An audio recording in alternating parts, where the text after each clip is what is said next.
10h30 ou pas. Ah bah voilà, très bien. Ça sera enregistré, voilà, pour Tout à les... fait.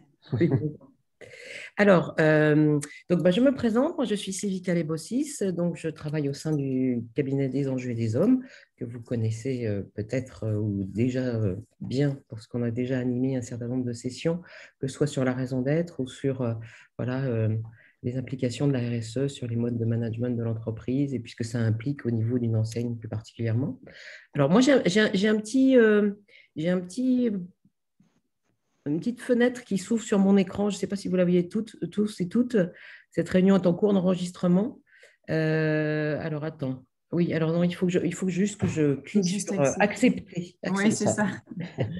Donc, j'ai rejoint le cabinet des enjeux et des hommes il y a 2 ans, après une carrière dans la communication, suite à laquelle j'ai pivoté. Et c'est pour ça qu'on est particulièrement sensible au sein des enjeux et des hommes sur toutes les interconnexions entre raison d'être et plateforme de marque, parce que à la fois on a une appétence pour le sujet et puis que c'est un sujet qu'on rencontre de plus en plus fréquemment parmi les clients qui nous approchent, notamment les marques enseignes ou les marques institutionnelles, parce qu'il y a des overlaps, on verra un peu le cas particulier, entre raison d'être et plateforme de marque. En tout cas, il y a des risques de confusion. Nous, donc, on est un cabinet pure player RSE créé en 2003. On est aujourd'hui une quarantaine de consultants. En fait, on a été racheté par le groupe EcoCert au printemps 2020. Et du coup, ça nous a permis d'étoffer notre équipe, sachant qu'on est toujours sur 3 métiers cœurs, que sont le conseil en stratégie, en change management et la formation.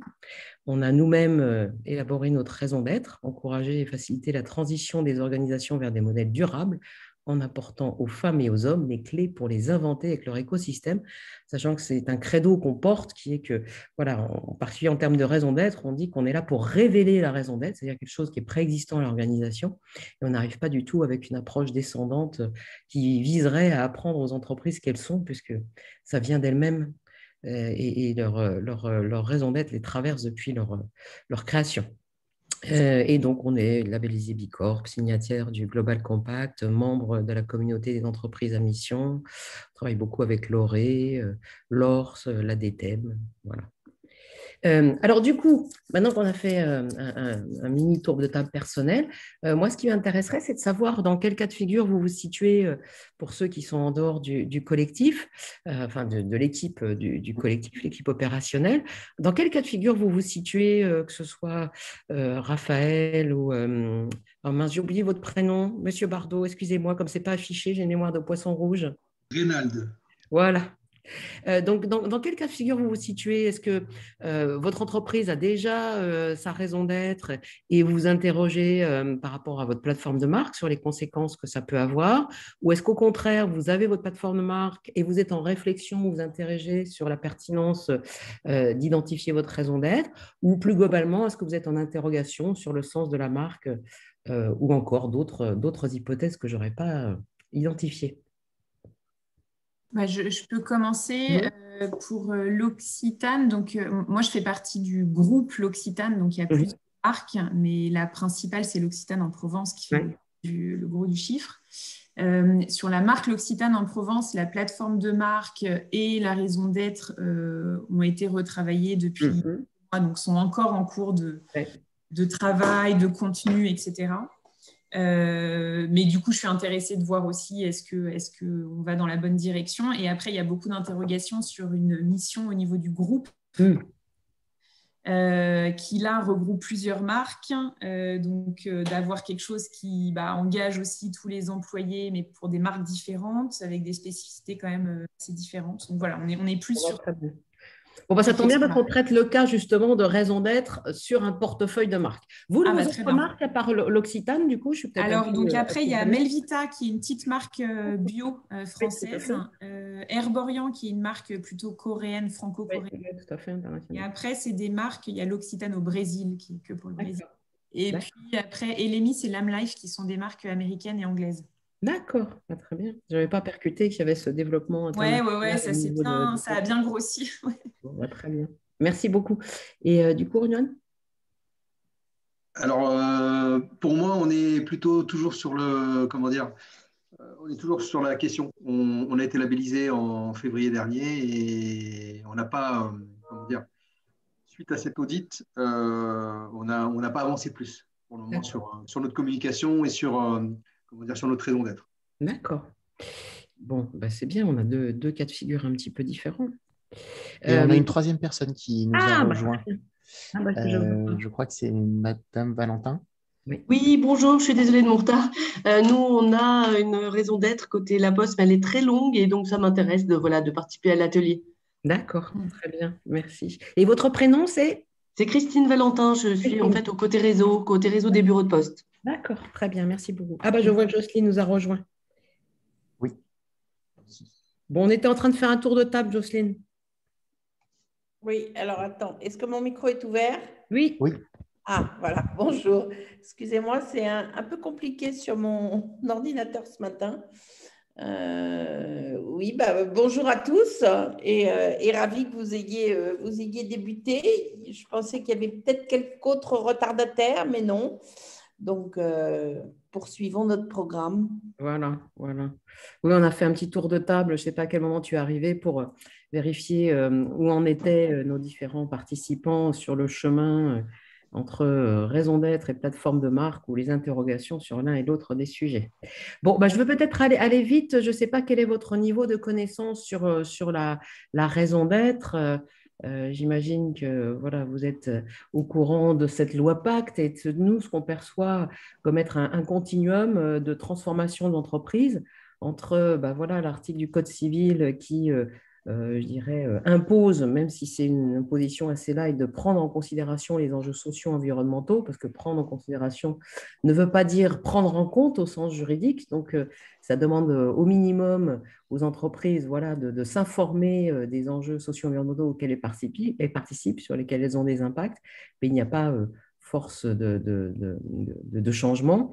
Pour autant, effectivement, le deuxième étage qui correspond à une attitude plus volontariste des entreprises permet aux entreprises qui le souhaitent d'inscrire la raison d'être dans leur statut. Et puis le dernier étage dont on parle beaucoup avec pas mal d'engouement, qui est l'étage de la société à mission, qui permet aux entreprises, en plus de leur raison d'être, de faire figurer leurs objectifs de mission, leur mission composée d'objectifs que ce soit socio-environnementaux dans leur statut.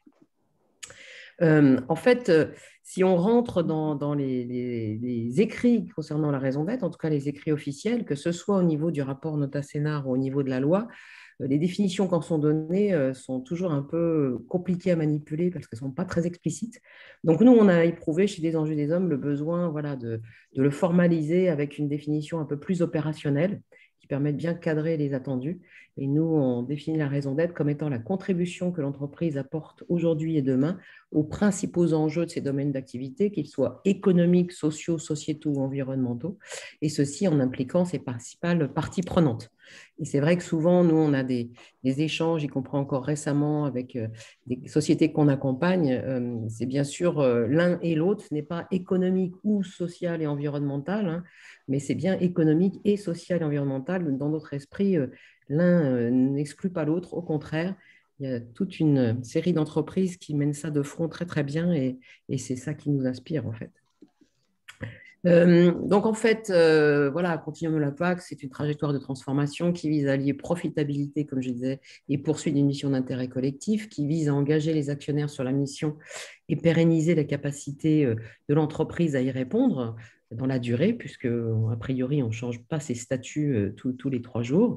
Et puis, c'est surtout une occasion unique de s'engager en tant qu'entreprise dans son écosystème et d'engager ses parties prenantes dans son projet de contribution.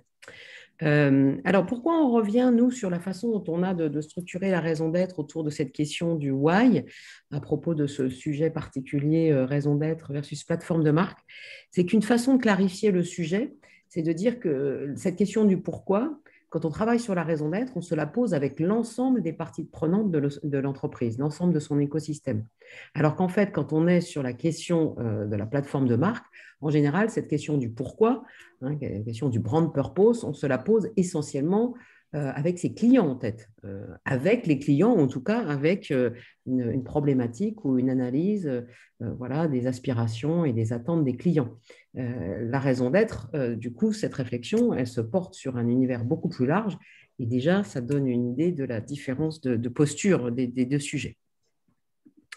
La raison d'être, c'est une question qui vient répondre à une recherche fondamentale de sens qui est vraiment partagée par toutes les dimensions de la société aujourd'hui, que ce soit au sein de l'organisation, parce qu'effectivement, on s'aperçoit qu'elle agit comme une boussole stratégique et qu'elle permet d'identifier voilà, les pistes à poursuivre et celles à abandonner. Il y a pas mal d'entreprises qui ont, du fait de la raison d'être, pu procéder à des renoncements parce que certaines de leurs activités n'étaient pas cohérentes avec cette raison d'être. Au contraire, se lancer dans de nouvelles perspectives parce que la raison d'être ouvrait des opportunités de déploiement sur d'autres secteurs.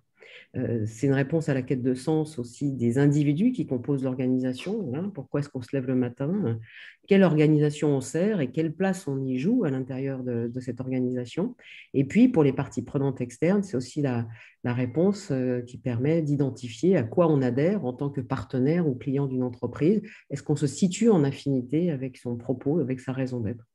Et en fait, nous, on a pu identifier que la raison d'être, en fait, venait articuler une certaine conception du monde et de la société qu'avait l'entreprise et qui s'ancre souvent dans un point de vue singulier. Et c'est ça qui va venir nourrir la cohésion de l'organisation. Très souvent, les raisons d'être, voilà, elles s'accompagnent d'une conviction, type celle du groupe Rocher, où ils ont une raison d'être sur la reconnexion à la nature et ils puisent cette raison d'être dans la pensée de M. Rocher, qui, depuis voilà, très longtemps, était ancré dans les bénéfices qu'avait l'homme à se reconnecter à la nature et le fait qu'en se reconnectant à la nature, il prenait conscience de sa richesse et de son caractère précieux à préserver. La raison d'être, là encore, pour différencier par rapport à la plateforme de marque, c'est une notion qui surplombe, qui a vocation à surplomber toutes les autres au sein de l'organisation, que ce soit en termes de notions juridiques avec l'objet social, ou bien sûr la plateforme de marque, mais aussi tout le discours marque-employeur, ou a fortiori en termes de campagne de communication sur tout ce qui peut être mis en place de façon plus ponctuelle. Et pour illustrer au final à l'intérieur de la façon dont l'entreprise peut activer la raison d'être, pour nous, elle est au sommet de la pyramide stratégique. Et très souvent, on s'aperçoit, notamment c'est le travail qu'on mène actuellement avec Maison du Monde, que le fait de révéler la raison d'être vient rééclairer notamment la mission de l'entreprise, c'est-à-dire la définition qu'elle fait de son activité, de ce qu'elle fait pour créer de la valeur et pour qui elle le fait. Et puis, très souvent aussi, le processus de révélation de la raison d'être permet de rééclairer les valeurs de l'entreprise, parce qu'on s'aperçoit qu'il y a un certain nombre de valeurs qui peuvent être formulées sur un site ou un document interne, et puis qui finalement ne sont pas vraiment aussi fines que ce qu'on peut révéler lors de la démarche de raison d'être, ou peut-être qu'elles ont besoin d'être enrichies ou réévaluées, retoquées, parce qu'il y a des choses qui apparaissent et qui n'étaient pas apparues précédemment. Et aussi un point de vocabulaire. On parle souvent de vision. Celle qu'on place ici dans cette pyramide, c'est celle au sens business. C'est la business vision au sens anglo-saxon. C'est-à-dire, ce n'est pas du tout un point de vue. Où le point de vue, à la limite, il éclaire la raison d'être. On le verra après. Mais là, on est vraiment sur la vision stratégique, c'est-à-dire celle qu'on communique potentiellement à ses actionnaires et qui identifie la direction dans laquelle l'entreprise va, ce qu'elle souhaite accomplir. On l'appelle parfois aussi ambition. Et en général, la vision, elle précise voilà, une place qu'on a envie de tenir sur le marché et la façon dont on définit son marché. Le leader de la cosmétique biologique ou le leader, j'en sais rien, de la mobilité durable. Voilà. C'est en général une étape qu'on juge préalable à tout travail sur la raison d'être que de s'accorder sur ces missions, sur ces notions, parce qu'elles peuvent être utilisées dans tout un tas de cadres différents. Donc, on aime bien faire cette petite partie de vocabulaire. Et bien sûr, du coup, une fois que la raison d'être est située au-dessus de cette pyramide et qu'elle a pu en rééclairer certains éléments, elle devient donc le fil logique des priorités stratégiques de l'entreprise et elle se retrouve normalement dans les plans d'action et les KPIs de l'activité de l'entreprise. Pour nous, la raison d'être, et c'est un point important, c'est donc bien plus qu'une phrase. On aime souvent à reprendre le cahier de raison d'être de Veolia, quand on voit que au-delà d'une phrase qui se figure en premier paragraphe de ce manifeste, il y a aussi ce texte de manifeste qui vient en éclairer toutes les notions et notamment les engagements que prend l'entreprise vis-à-vis de ses parties prenantes, mais aussi de façon plus précise les éléments de soutien au niveau granulaire. Et c'est vrai que c'est pour ça qu'on aime bien citer Veolia, parce qu'ils sont allés très en profondeur dans ce niveau-là, d'identifier partie prenante par partie prenante dans la roue de la performance plurielle qu'on voit là, mais aussi dans le détail des indicateurs spécifiques, les cibles calendaires et les cibles quantifiées pour chacun des engagements, à venir montrer que cette raison d'être, elle s'incarne et elle va s'incarner dans le déploiement de l'entreprise au fil du temps. Et puis, c'est aussi, et de plus en plus, notamment dans le contexte de cette possibilité de devenir société à mission, la gouvernance dont l'entreprise va se doter pour aligner ses décisions sur sa raison d'être et vérifier qu'elle ne s'éloigne pas de la trajectoire qu'elle s'est donnée. Et c'est vrai que cette gouvernance, nous, ce qu'on préconise, c'est qu'elle puisse devenir le futur comité de mission dans le cas où l'entreprise opte pour cette qualité de société à mission, sachant que ça permet déjà d'avoir ces discussions autour des objectifs statutaires en amont même du fait qu'ils soient dans les statuts. Le fait de pouvoir l'évoquer avec une gouvernance déjà préexistante permet d'éviter quelques mauvaises surprises au moment où on veut transcrire les engagements en objectifs statutaires et notamment à la lumière des enjeux juridiques des formulations de ces objectifs. Donc, pour nous, c'est la première étape, cette raison d'être d'une démarche engageante qui ne peut se concevoir sans trajectoire de projet mesurable et mesurée. Nous, on aime bien utiliser ce schéma du temple ou de l'édifice de raison d'être. Et là, on l'a utilisé pour le cas Veolia, qui est un peu là, le fil rouge sur cette première partie introductive, qui vise à montrer que, voilà, en dessous de la phrase et du manifeste, il y a chez Veolia des objectifs extrêmement précis, partie prenante par partie prenante, avec des indicateurs. Voilà, si on rentre dans l'axe d'engagement 1, qui est le soutien au développement des territoires de manière responsable, leur premier engagement, c'est l'accès aux services essentiels. On voit l'indicateur dont ils se dotent, le nombre d'habitants bénéficiant d'un dispositif inclusif pour accéder aux services d'eau et d'assainissement du fait de Veolia, leur référence 2019 et puis leur cible 2023. Voilà. Je ne vais pas rentrer beaucoup plus dans le détail, mais c'est vrai que nous, on ne conçoit pas la raison d'être comme juste une phrase qui flotterait comme ça dans l'indéterminé. Et du coup, ça implique, si cette raison d'être est au-dessus de la pyramide stratégique, que voilà, elles viennent par ces axes d'engagement amener à les déployer dans ces différents métiers. Donc, la mise en place de feuilles de route opérationnelles. Et puis, voilà, ça veut dire que chacune des marques qui représentent l'entreprise va donc devoir contribuer à ce déploiement et à s'en nourrir. Et d'où l'enjeu de cohérence vraiment extrêmement critique, puisque la plateforme de marque, c'est ce qui donne à voir l'entreprise à l'extérieur, hein, par le biais de ses communications et de ses produits. Et que donc, pour nous, il est indispensable que cette raison d'être, elle soit aussi incarnée par les marques, tout en prenant en compte les objectifs business, les situations spécifiques de chacune d'entre elles, puisqu'il ne s'agit pas de balayer le passé, bien au contraire, mais vraiment de voir comment les marques peuvent nourrir cette réflexion sur la raison d'être et s'en inspirer et peut-être se réorganiser en fonction.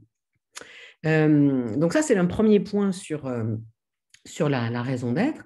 En corollaire de ça, ce qui est frappant, j'imagine, et vous avez pu le constater, vous tous, dans vos relations avec vos différentes communautés, on est vraiment dans une étape où on redéfinit les enjeux du marketing, notamment par le fait qu'il y a une mobilisation croissante des consommateurs sur l'ensemble des enjeux RSE.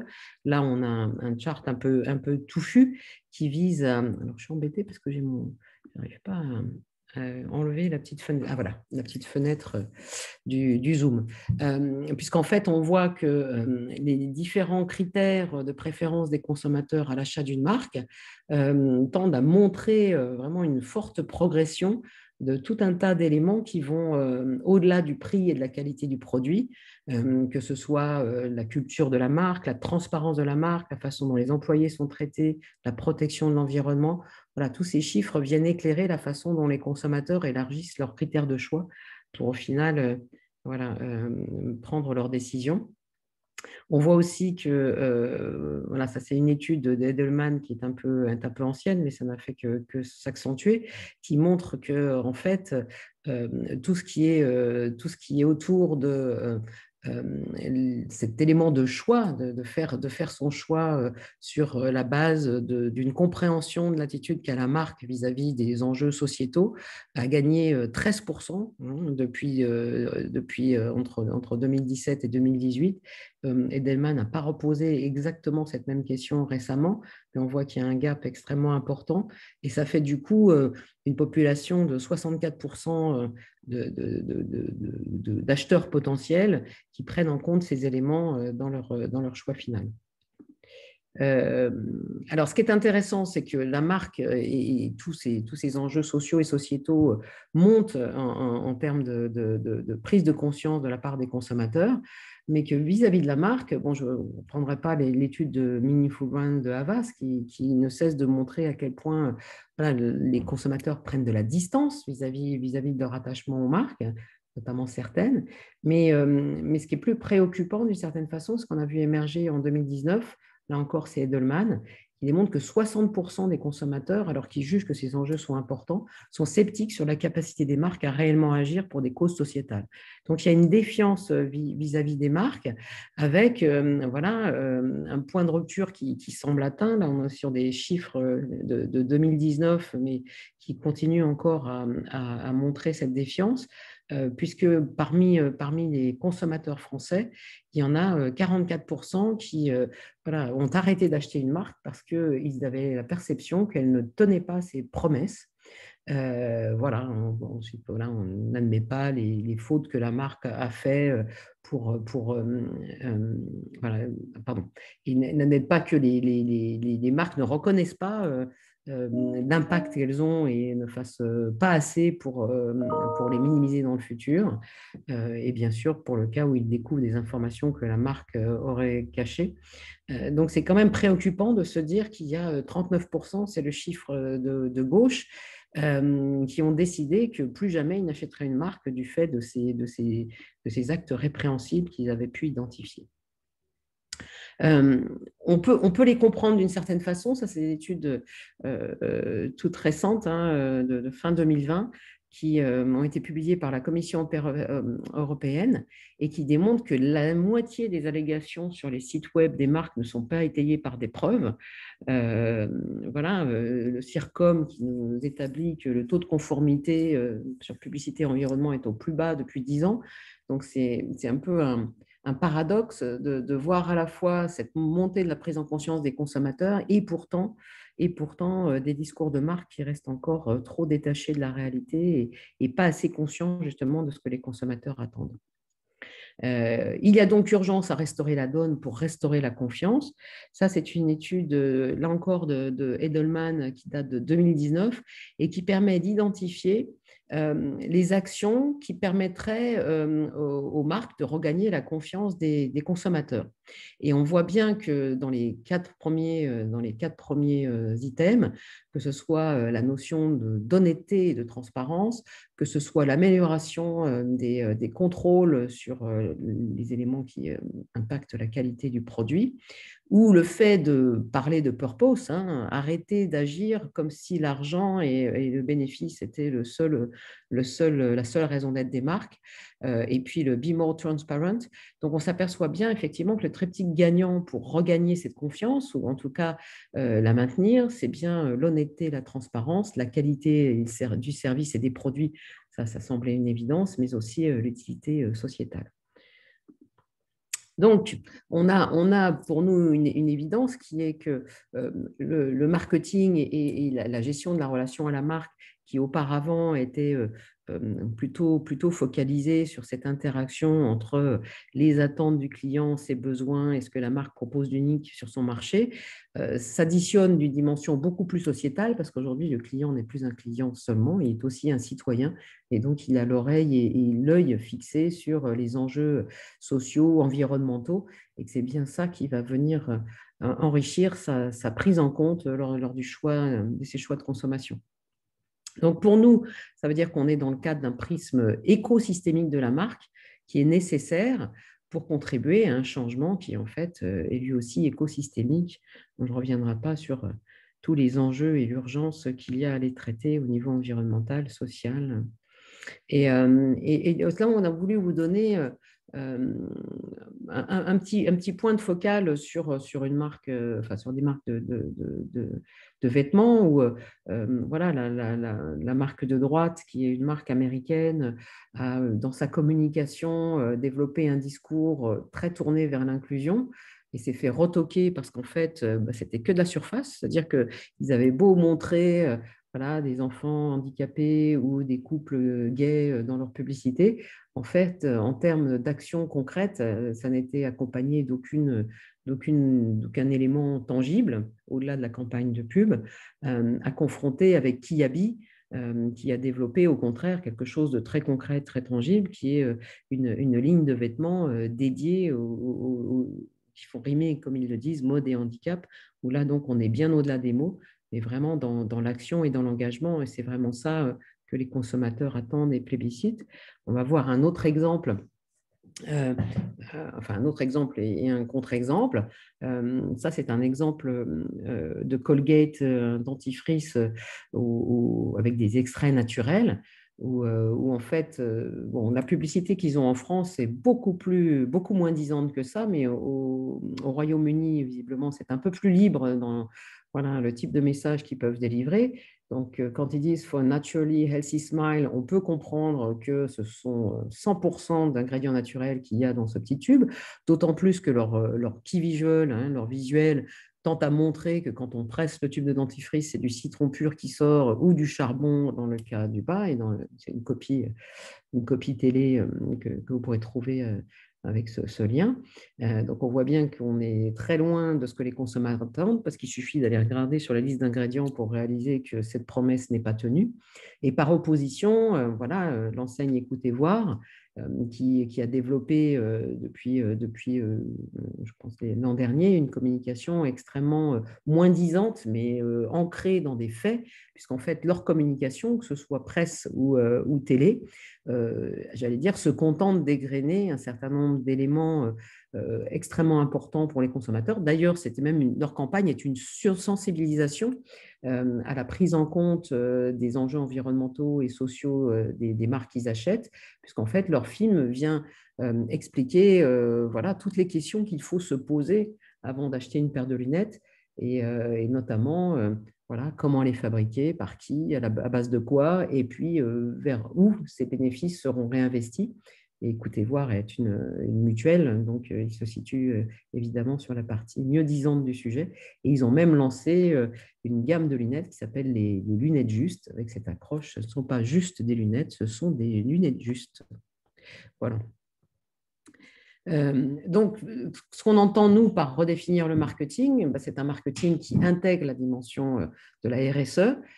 Donc, c'est un marketing à la fois responsable, qui limite ses impacts, ça veut dire donc qui prend ses responsabilités, mais qui, bien sûr, continue à créer de la valeur, mais la valeur n'étant pas simplement au sens financier, mais dans sa capacité de cette marque à apporter sa contribution à la société. Donc, c'est un marketing aussi porteur de sens. Voilà, donc on va rentrer après ce prisme double de la raison d'être et de l'évolution des attentes consommateurs sur les enjeux de raison d'être et plateforme de marque. En fait, tout simplement parce que notre analyse, c'est que la plateforme de marque, elle est à la fois impactée par cette raison d'être et cette pyramide stratégique telle que je l'ai présentée tout à l'heure, et puis par cette prise de conscience des consommateurs et de leurs nouvelles attitudes, de nouvelles attentes citoyennes. Donc, voilà, cette double force va venir interagir avec la marque, la façon dont elle s'exprime vis-à-vis de ses communautés. Et donc, pour nous, ça implique, à la lumière de la redéfinition de marketing, de revisiter ce qu'on entend par plateforme de marque et qu'on préconise de passer d'une approche de type positionnement, c'est-à-dire, voilà, j'ai une marque d'un côté et puis des consommateurs de l'autre.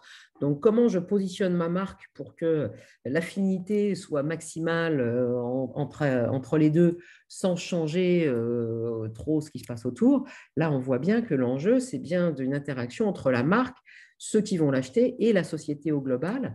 Et pour nous, ça vient pointer l'enjeu d'un engagement sincère dans un projet sociétal. C'est-à-dire qu'on considère aujourd'hui que la marque n'est plus dans la société juste pour vendre des produits, mais pour participer à un projet de société. On va revenir là-dessus. Donc, il nous semble que la marque doit évoluer d'une marque signe, c'est-à-dire où il suffirait de mettre un logo sur un produit pour tout d'un coup il acquiert de la valeur, à une marque qui deviendrait un contrat sociétal, un engagement à servir positivement la société.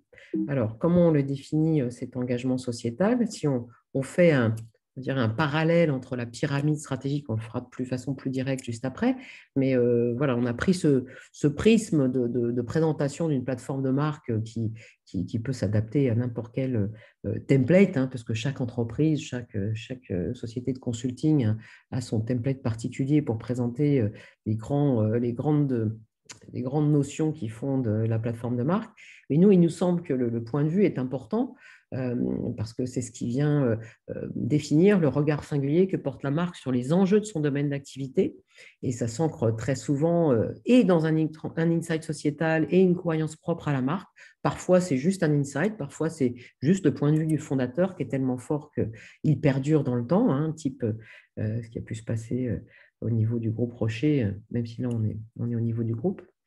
Donc la mission, le projet sociétal de la marque, ce qu'elle entreprend pour être fidèle à ce point de vue, la cause qu'elle défend, on va voir ça illustré par des exemples, des valeurs, et là on n'est plus sur les valeurs de l'entreprise, on est bien sur les valeurs de la marque, les valeurs sur lesquelles elle s'appuie et qu'elle incarne auprès de ses communautés, et bien sûr que dans un groupe avec plusieurs marques, chaque marque va porter un set de valeurs un peu unique. Puis l'ambition, voilà, sur quel marché la marque se positionne, quel est son périmètre d'activité, est-ce qu'elle a prévu de s'étendre dans les marchés connexes, etc. Et puis, voilà, on rentre là plus dans le discours de marque encore, la promesse qu'elle fait aux consommateurs et ses engagements, ce sur quoi la marque s'engage à délivrer. Et puis, ce que nous, on a appelé les expressions, qui pour nous sont autant les expressions en termes de communication que voilà, les expressions concrètes en termes de produits, de services, et d'actes que la marque va mettre en place dans la société, sachant que bien sûr les codes d'exécution seront toujours là pour différencier d'une marque à l'autre. Hop, alors, si ça veut bien tourner. Donc voilà, tout l'enjeu qu'on met nous sur la table, c'est l'enjeu de la congruence entre cette plateforme de marque telle qu'on l'a, je dirais, on a synthétisé les grandes thématiques, et puis l'entreprise et ses parties prenantes. Parce qu'une marque n'a pas vocation à parler au nom de l'entreprise, elle a toujours vocation à être plus tournée vers un prisme particulier qui est celui de ses clients, mais pour autant, elle ne peut pas se situer en incohérence avec la pyramide stratégique. Donc, il va falloir identifier quels sont les ponts, en quoi la raison d'être vient influencer les plateformes de marque et éventuellement amène à les repréciser, ou au contraire, en quoi, lorsqu'une marque se lance, elle doit se situer je dirais, dans la projection de ce que cette raison d'être implique et peut-être directement affiner son projet sociétal. On aime bien utiliser l'exemple de Unilever pour illustrer ce travail de congruence, parce qu'en fait, Unilever, ça fait très longtemps, ça a été des entreprises pionnières justement sur le brand purpose, du temps où, en termes de purpose, on entendait plutôt, je dirais, le bénéfice émotionnel, on était plus sur je dirais, un bénéfice extrêmement individuel, alors qu'aujourd'hui, on va voir que le brand purpose évolue vers cet enjeu de la marque, comme le dit Unilever, d'être une force au nom du bien. Et donc, comme Unilever a démarré il y a pas mal de temps, c'est intéressant de voir comment le contexte a fait évoluer, je dirais, fait maturer leur réflexion sur les marques. Donc, ils n'ont pas vraiment une raison d'être, ils ne l'appellent pas comme ça, ils ne l'appellent pas company purpose. Eux, c'est leur ambition, c'est make sustainable living commonplace, donc devenir des grands évangélisateurs d'un mode de vie responsable. Et ils ont défini dorénavant qu'ils allaient utiliser leur marque pour faire de lance de cette ambition, qu'il précise en dessous, là, voilà, improve the health of the planet, improve people's health, confidence and well-being, contribute to a fairer, more socially inclusive world. C'est la définition qu'ils font de sustainable living. Donc, si on regarde, voilà, on a sélectionné parmi le portefeuille de marques de Unilever 5 d'entre elles et on va voir concrètement comment ça a pu se traduire. Donc, si on prend la marque Omo, au niveau international, je ne sais pas si vous connaissez cette plateforme de marque, ils ont longtemps communiqué sur Dirt is Good. Et en fait, leur promesse de marque et leur purpose pouvait être identifié sur le fait d'aider les enfants à grandir et à se développer en leur permettant d'aller dehors, de faire leurs expériences et de se salir sans arrière-pensée, en tout cas sans promesse de fessée, puisque grâce à Omo, qui continue de laver plus lent, voilà, la saleté finalement n'est pas un obstacle aux expériences et donc au développement des enfants. Et ce qui est intéressant, c'est qu'en fait, cette plateforme de marque, elle a pivoté, puisque maintenant, ce n'est plus Dirt is Good, mais Dirt for Good. Et on voit que leur purpose a un peu évolué aussi, puisqu'on n'est plus simplement sur le fait de permettre aux enfants de se développer et de se salir en toute liberté. On est vraiment sur le fait de permettre aux enfants de s'engager sur les causes et les enjeux dans lesquels ils croient. Donc, on voit un pivotement quand même assez net. Et ce qui est intéressant, c'est de réaliser que ça se traduit, parce qu'on peut dire finalement les actions et les causes, comment ils font le lien avec leur marque de lessive. En fait, ils ont mis en place tout récemment, ils ont appelé la Real Change Campaign, donc la campagne pour le vrai changement, où il y a à la fois un pilier où ils nous parlent de leurs innovations produits, donc un pilier avec des produits plus sains, plus propres, entre guillemets, qui sont à la fois plus durs sur les tâches et plus kind, j'allais dire plus gentils, plus soft, on ne va pas dire un mot anglais qui va arranger les choses, mais enfin, plus vertueux vis-à-vis du monde. Donc ça, on voit bien comment cette plateforme de marque, elle vient s'incarner par des innovations qui vont dans le sens d'une moindre empreinte écologique, et en même temps, un film plus aspirationnel, où ils nous expliquent qu'ils ils vont toucher 10 millions, ils ont en cible le fait de toucher 10 millions d'enfants qui vont aider à planter des arbres et à nettoyer des plages. Et en fait, le film, si vous le regardez, vous verrez que c'est une transposition, c'est-à-dire en gros, ils nous disent, voilà, pour nettoyer les plages, pour planter des arbres, voilà, il faut se salir un peu, mais nous, grâce voilà, on retrouve la filiation de la campagne précédente avec, voilà, on n'a pas besoin d'avoir peur de se salir, puisque Omo est là pour assurer la propreté des vêtements, et donc on a moyen d'aller jusqu'au bout de ses engagements. Donc c'est intéressant de voir ce pivotement que Unilever a opéré sur sa marque Omo. Ensuite, c'est intéressant de voir Axe aussi. Vous connaissez peut-être cette campagne historique qui a démarré, voilà, qui a perduré pendant plus d'une dizaine d'années autour de cette capacité qu'avait le produit, qu'on y croit ou pas, à être un aspirateur à jeunes filles. Et puis, voilà, cette signature qui fait Spray More, Get More, hein, plus vous vous aspergez de Axe, plus les femmes sont nombreuses à vous courir après. Hein. Vous le voyez, là, cette campagne, qui est un peu une campagne fondatrice où il y a cette horde de femmes qui vient assaillir, enfin, à sa demande, hein, ce brave jeune homme.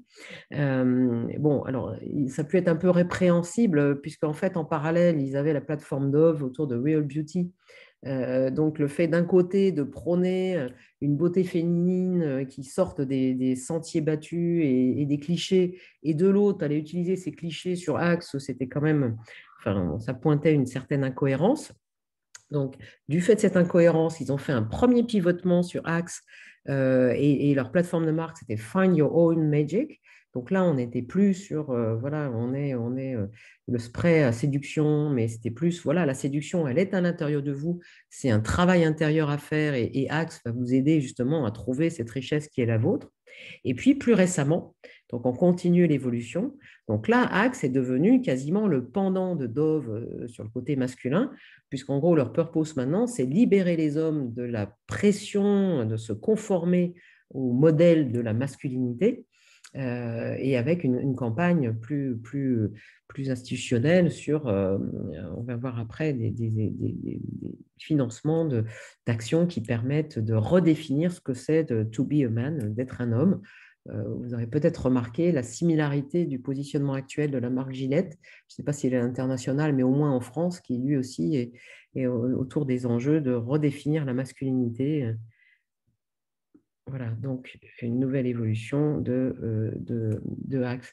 Et ce qui est intéressant, c'est qu'on voit bien là comment, que ce soit dans Homo ou dans le cas de Axe, on voit bien comment on passe maintenant sur un enjeu sociétal, c'est-à-dire libérer les hommes de la pression de se conformer, de la définition de la masculinité, permettre aux enfants de s'engager en faveur de l'environnement. On est bien loin de simplement vendre des enfin voilà, de la cosméto, pas de la cosméto, mais des produits de soins pour hommes, puisqu'ils font bien plus aujourd'hui du déodorant ou de la lessive. On peut aussi voilà, rappeler que Dove, voilà, leur purpose, qui est, ils ont un peu évolué autour de Real Beauty, mais de donner une expérience positive de la beauté à chaque femme, comment ça s'est traduit à la fois par des innovations produits, mais aussi par une action plus concrète, c'est ça qu'on appelle aussi le projet sociétal, qui est le fonds pour l'estime de soi, où ils ont investi beaucoup de ressources, à la fois en hommes et en femmes et en dimension financière, sur le fait d'aider les jeunes filles à s'assumer telles qu'elles sont sans forcément se précipiter sur des tonnes de maquillage ou sur des magazines féminins qui viennent leur inculquer une version très tronquée de ce qu'est la beauté. Un autre exemple, là encore, une marque d'Unilever, donc qui est la marque Lifebuoy, qui est plutôt développée dans les pays asiatiques et les pays en développement, qui est une marque d'hygiène, de savon bactéricide. Et eux, ils se sont donnés comme propos de changer les habitudes, je sais pas comment on dit, les habitudes d'hygiène de plus d'1 milliard de consommateurs. En fait, ils sont très présents en Inde, notamment, ce qui est à viser haut en termes d'impact. Et à la fois, ça se traduit comme pour Dove, dans des innovations produits, typiquement un savon qu'ils ont baptisé Mr. Hulk, qu'ils ont développé il y a quelques années, qui en fait change de couleur au moment où son activité bactéricide est au maximal. C'est-à-dire qu'en fait, du coup, la mousse devient verte, et c'est le signal pour les enfants qu'ils peuvent arrêter de se laver les mains puisqu'ils ont les mains de Mr. Hulk. Et donc, on voit bien comment cette innovation produit, elle vient à la fois servir leurs propos de combattre voilà, le problème de la mortalité infantile qui est extrême dans ces pays-là du fait des infections bactéricides, et de développer un produit qui plaise aux enfants, qui rende cet apprentissage ludique et donc permettre de vraiment changer les habitudes. Un autre exemple, lui plus récent, sur Lipton, où leur projet de marque, leur purpose, c'est d'éveiller le monde à l'importance, la qualité des connexions humaines. Et bien sûr, autour de l'enjeu du thé, d'être sur le partage, des moments de reconnexion à soi-même, mais aussi de convivialité avec les autres, et qui se traduit par un certain nombre d'innovations produits, mais surtout par un projet Unlonely, donc pour l'idée de justement d'aider les personnes isolées à rompre cet isolement. C'est sorti notamment pendant le confinement, donc c'était particulièrement bienvenu. Donc tout un tas d'initiatives qui permettent de mettre les gens en relation et d'éviter qu'ils se retirent sur eux-mêmes. Un autre exemple. Alors, vous avez des questions là-dessus? Pour l'instant, des choses sur lesquelles vous souhaiteriez échanger avant qu'on passe...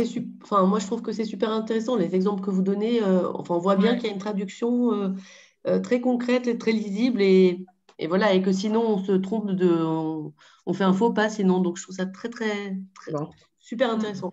Merci Sylvie. Je vous en prie, on est là pour échanger en plus. Ouais. J'ai une toute petite question. Pareil, je trouve ça très intéressant. Merci beaucoup. Est-ce que vous savez dans quel ordre, du coup, par les exemples que vous donnez, donc c'est l'entreprise qui a d'abord commencé à définir sa raison d'être et après les marques qui ont dû, du coup, essayer de travailler. C'est une itération en fait, parce que On voit bien que Dove, Axe, enfin, Dove, Homo, ça faisait très longtemps qu'ils étaient sur une certaine lancée. En fait, Lifebuoy aussi, je crois. Je dirais que c'est concomitant. L'entreprise fait un pas, les marques suivent ou les marques avancent, et puis du coup, ça implique une réflexion raison d'être. Ça faisait très longtemps que Unilever était sur cette réflexion du brand purpose. Et que, en plus, moi, comme j'étais dans la com avant, j'ai bien vu ça venir aussi. C'est-à-dire qu'il y a un moment où quand on est sur de l'émotionnel, toutes les marques se rejoignent. Hein. Au final, on était sur le haut de la pyramide de Maslow avec le self-actualization. Donc, voilà, qu'on achète une voiture, une boisson ou une marque de cosmétiques, finalement, on se réalisait soi-même. Ça tournait un peu en boucle, entre guillemets. Et puis, je dirais que d'un point de vue moins cynique, voilà, Paul Polman arrivant, il y avait vraiment un vrai credo sur l'enjeu transformatif des entreprises et des marques. Et puis, moi, je pense que pour Unilever, c'est vraiment les marques qui drivent leur propre territoire, sachant qu'ils ont quand même ce cadre de sustainable living avec, on va le voir après, hein, avec justement un réservoir d'action dans lequel les marques peuvent puiser et du coup aller s'habiller entre guillemets avec les habits qui leur vont bien. Voilà. Danone, c'est intéressant là. Voilà, leur raison d'être, elle préexiste depuis quand même très longtemps. Hein, amener la santé par l'alimentation au plus grand nombre. On va voir quel exemple j'ai pris après. Oui. Sylvie, il y a 2 de nos participants sur 3 qui doivent partir vers 10h30, 10h40. Ouais. Il est 25. Ah oui, d'accord. Bon, voilà. C'est pour ça. Oui, le temps. En plus, c'est vraiment, je suis d'accord, c'est pas sûr. Donc Danone, effectivement, santé par l'alimentation. Voilà, ils ont fait évoluer leur brand purpose pour rajouter, voilà, au départ c'était sur la jeunesse, ils ont rajouté rajeunir la planète, enfin rejuvenate en anglais, c'est pas exactement la même chose. Donc aujourd'hui, demain et toujours. Et surtout, ce qui était intéressant, c'est qu'ils ont mis fin donc à la saga des bébés, qui était quand même un peu à bout de souffle, avec ces bébés une construction totalement, je dirais, fictive, hein, de retrouver le bébé en soi, pour revenir à vraiment le fondement historique même de l'existence de la marque Evian, c'est-à-dire le label de l'Académie de médecine. Et bon, moi qui ai longtemps travaillé, y compris pour Danone, sur le marché des eaux en bouteille, c'est non seulement un retour à la source, hein, au sens premier, mais aussi à la source médicale, et ce qui était un argument qui n'utilisait plus que sur le site de la marque et sur la partie femme enceinte et allaitement, parce que c'était totalement contraire à l'envie qu'ils avaient de devenir une boisson à part entière avec un bénéfice de jeunesse. Et vous vous souvenez, j'imagine, les campagnes qu'il y avait à l'époque. Le Groupe Rocher, voilà, donc sa plateforme de marque, c'est le claim, c'est Hike Beautiful. Leur plateforme de marque, c'est une beauté sans compromis. Et leur raison d'être, c'est Reconnect People to Nature. Donc, on voit bien comment, voilà, il y a un effet de balancier entre les deux.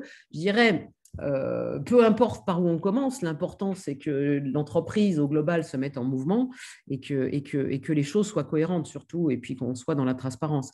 Et voilà, on voit bien comment, du coup, cette évolution de la marque Yves Rocher, qui est passé d'une grande et longue période de célébration de la femme, voilà, avec ce claim en 2000, on n'a jamais autant respecté la nature des femmes, et puis l'évolution à l'occasion de leurs 60 ans vers la campagne actuelle, hein, qui est la nature est le plus précieux des cadeaux. Donc on voit bien comment la nature est au centre, mais le prisme avec lequel on le regarde et ce qu'on célèbre a un peu changé de poste.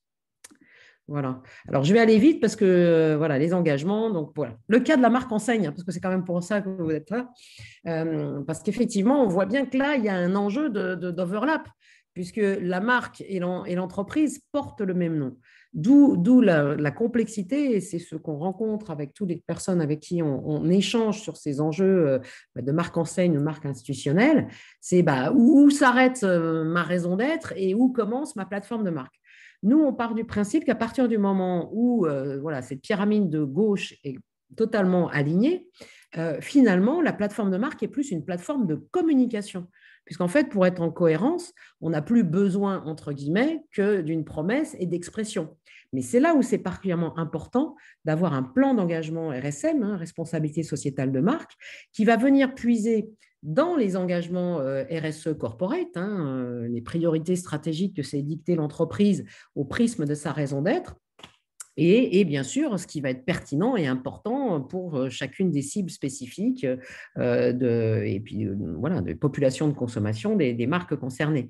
Donc, c'est là où effectivement le risque est d'aller doublonner, tout d'un coup, d'avoir une raison d'être de marque et une raison d'être d'entreprise, ça n'a pas de sens. Pour nous, dans ce cas-là, le brand purpose, c'est la raison d'être de l'entreprise. Et c'est d'ailleurs pourquoi on ne parle, enfin, en tout cas chez les enjeux des hommes, vous ne nous entendrez jamais parler de raison d'être de marque. On a une raison d'être d'entreprise, on a un brand purpose d'une marque singulière, mais a priori, voilà, sauf cas extrêmement particulier qu'on n'a pas encore rencontré, on ne juge pas utile de doublonner, sauf à se prendre les pieds dans le tapis. Typiquement, Michelin, leur raison d'être, c'est donner à chacun une meilleure façon d'avancer. Leur plateforme de communication, c'est Motion for Life.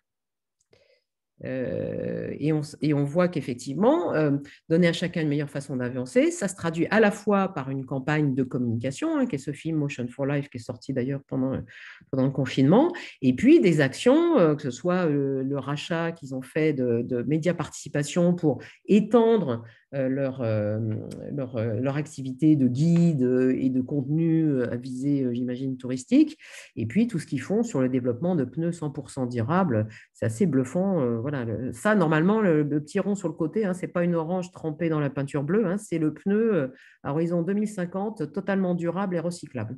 C'est assez bluffant, le petit film qu'ils ont fait là-dessus. Un autre exemple, c'est l'exemple Maïf. Leur raison d'être, c'est prouver chaque jour que seule l'attention sincère portée à l'autre et au monde permet de garantir un réel mieux commun. Bon, je ne vais pas raconter l'histoire parce que j'ai la chance de les accompagner du changement de logo qui a été mis en place suite à ça. Mais leur plateforme de communication, c'est bien une plateforme d'engagement puisqu'elle s'appelle Chaque acte compte. Et on voit bien comment la raison d'être, en fait, est venue à la fois rééclairer, mais sans le bousculer, l'historique de communication de Maïf qui est devenu, je dirais, chaque film est devenu une occasion de prouver les engagements spécifiques de la Maïf en gardant le traité, les codes d'exécution historiques, que ce soit donc la lutte contre le gaspillage, la protection des données, etc. Mais aussi comment cette raison d'être, elle est venue guider les actions de la Maïf. Notamment, vous avez peut-être entendu parler au moment du premier confinement de la décision de Demurger de rétrocéder à ses sociétaires les cotisations d'assurance qui jugeaient indues puisque les voitures étaient restées au garage, donc soit de les rembourser, soit de les affecter à des associations dont la cause parlait aux clients concernés. Et ce qui fait que du coup, quand Maïf a sorti son film sur la raison d'être de la Maïf, c'était plus un film à vocation interne presque, un film d'officialisation plus que d'annonce, puisque voilà, ça avait été adopté dans leur assemblée sociétaire, contrairement à d'autres entreprises qui en font beaucoup de battage de cette raison d'être et dont après on attend encore les éléments de preuve. Encore un exemple, voilà, la raison d'être de Carrefour, sur lequel moi j'aurais des questions, qui d'ailleurs est plus une ambition quand on parle de la transition alimentaire pour tous. D'ailleurs, ils l'écrivent, nous avons l'ambition d'être le leader. Moi, je demande encore à voir leur raison d'être parce qu'en gros, ils accolent une mission et une ambition. Je ne sais pas si ça fait une raison d'être. Enfin bon, passons. Leur plateforme de communication, c'est Act for Food. Et on voit effectivement comment au fil du temps, après la publication de ce film sur la raison d'être, qui est d'ailleurs très joliment fait, c'est intéressant de voir comment ils l'ont traité. Voilà, ils ont eu un premier acte de la charte Act for Food qui déclinait un certain nombre d'engagements, dont là, typiquement, la réduction des emballages et du plastique, avec un film éducatif sur la transition alimentaire. Et puis, voilà, plus récemment, le temps 2, avec vraiment un élément de preuve. On est passé des engagements aux preuves avec les produits engagés, les yaourts, les petits Suisses, etc. etc. Donc voilà, nous, ce qu'on veut préconiser dans cette réflexion, c'est l'enjeu de vraiment mettre à plat les interactions raison d'être et réflexion sur la marque qui nous semblent être un enrichissement mutuel et en tout cas mettre sur la table l'enjeu de s'interroger sur l'utilité sociétale de la marque et de son patrimoine RSE, puisque c'est bien dans le patrimoine RSE de la marque ou de l'entreprise que la marque va pouvoir puiser pour s'appuyer sur des choses tangibles et pas être que sur un discours publicitaire. Ça veut dire donc que ça va inviter la marque à repenser la valeur de son offre et ses logiques d'innovation, notamment d'éco-innovation, et puis de mettre en œuvre le projet sociétal qu'elle aura identifié, que ce soit dans les actions produits, dans les actions, l'innovation produit, les actions de sensibilisation. On a vu typiquement potentiellement homo, qui sensibilise les enfants à la planète, au fait de replanter, nettoyer les plages, etc. Et ce que j'appelle moi des projets communicants, c'est-à-dire des projets qui n'ont pas vocation première à être enfin, dont la vocation première est d'agir et non pas de communiquer. C'est-à-dire que le projet, par son existence même, à la limite, il suffit de mettre une caméra vidéo sur ce qui se passe, sur les programmes, et c'est d'ailleurs ce qu'ils font, hein, sur les programmes de Lifebuoy en Inde, où ils financent des programmes avec les écoles pour que les enfants se lavent les mains et rapportent d'ailleurs ces pratiques à la maison. Voilà, ça, c'est ce que j'appelle des projets communicants, c'est-à-dire des actions dont le principe premier est l'action, justement, et non pas la communication. Voilà, j'ai terminé, je crois. Voilà, donc voilà, les étapes de la réflexion sur la plateforme de marque, bien s'imprégner de la raison d'être. Idéalement, quand on est au marketing ou sur une marque, faire partie du groupe de travail sur la raison d'être. Travailler sur les points de la plateforme de marque actuelle qui sont challengés par la raison d'être. S'assurer qu'on a bien pris en compte le patrimoine RSE, c'est-à-dire l'ensemble des enjeux auxquels vous devez répondre à date. Donc, aller fouiller un petit peu sur la spécificité à ce niveau-là de votre marque. Identifier les thèmes d'engagement pertinents sur laquelle la marque pourrait s'engager. Creuser les attentes et insights des consommateurs pour revenir à l'ADN de la marque et identifier les thèmes d'engagement créateurs de valeur. L'idée n'est pas de pivoter, ça n'a pas d'intérêt de perdre l'historique de la marque, mais vraiment de se poser la question de qu'est-ce qui est pertinent. Évaluer la crédibilité de la marque sur ces thèmes versus la concurrence et définir les ambitions. Élaborer à la fois un plan d'action et un plan de valorisation, c'est-à-dire l'action et l'offre avant la communication, et puis orchestrer son plan d'engagement vis-à-vis des différentes communautés, là, sur un plan de déploiement avec différents enjeux et messages. Voilà, j'ai terminé. Bon, puis voilà, enfin, un petit point hein, pour… voilà, AXA fait plein de choses bien, mais en termes de communication, c'est quand même étonnant qu'après un film qui annonce avec tambour et trompette leur raison d'être, agir pour le progrès humain en protégeant ce qui compte, ils nous mettent à l'antenne 6 mois après un film où un petit jeune homme sur le motoculteur de ses parents en train de dézinguer l'intégralité d'une baie vitrée sans que ça fasse réagir ses parents plus qu'un sourire attendri, puisque finalement, quand on est bien assuré, ça change la vie, donc on peut tout casser. Voilà, donc c'est un élément, on dirait, faites attention, une fois que vous avez votre raison d'être, prêtez attention à ce que la communication de votre marque enseigne ou pas raconte. Voilà. Bon, alors, je ne sais pas s'il nous reste des gens. Ah oui, oui, si. Ouais. Bon, j'étais un peu speed, hein, mais je savais qu'il fallait terminer vers 10h30. Des questions, des réactions? C'est vraiment passionnant. Enfin, moi, je trouve côté groupe La Poste, on voit bien en plus la complexité quand on a des activités aussi qui sont assez différentes. Hein. Là, on a des dénominateurs communs. Et puis, on a aussi des choses qui sont un peu segmentantes entre courrier, banque et réseau. Donc, c'est vrai que c'est toujours complexe de traduire tout ça avec cohérence, congruence et en étant cohérent entre clients et toutes les parties prenantes qui, elles, sur la raison d'être, sont importantes. Moi, je trouvais les exemples vraiment très parlants et très intéressants pour ensuite les revoir et se reposer des questions. Ouais. Merci beaucoup. Merci, je vous en prie. D'autres réactions? Je crois que Raphaël a dû nous quitter. Pour moi, pas de réaction particulière. C'est très marketing. Je pense que oui, c'est le sujet de la plateforme de marque. Oui. Voilà, mais je suis pas marketeur, donc bon, je prends les informations, mais ça aurait été intéressant que notre directeur marketing soit là. Eh bien, voilà, vous pourrez lui en parler alors, s'il se pose ces questions-là. Oui. Ok. Écoutez, du coup, si tout le monde doit partir à 10h30, quelle heure est-il? Eh bien, il est 36. Il est 10h30. Voilà. Merci encore. Je vous en prie. Bonne journée. Je pense qu'on va la relire avec attention, cette présentation. Bonne journée à vous. Je vous en prie. Bonne journée à tous. Au revoir. Au revoir. Très bien. Merci à tous et à bientôt. À bientôt.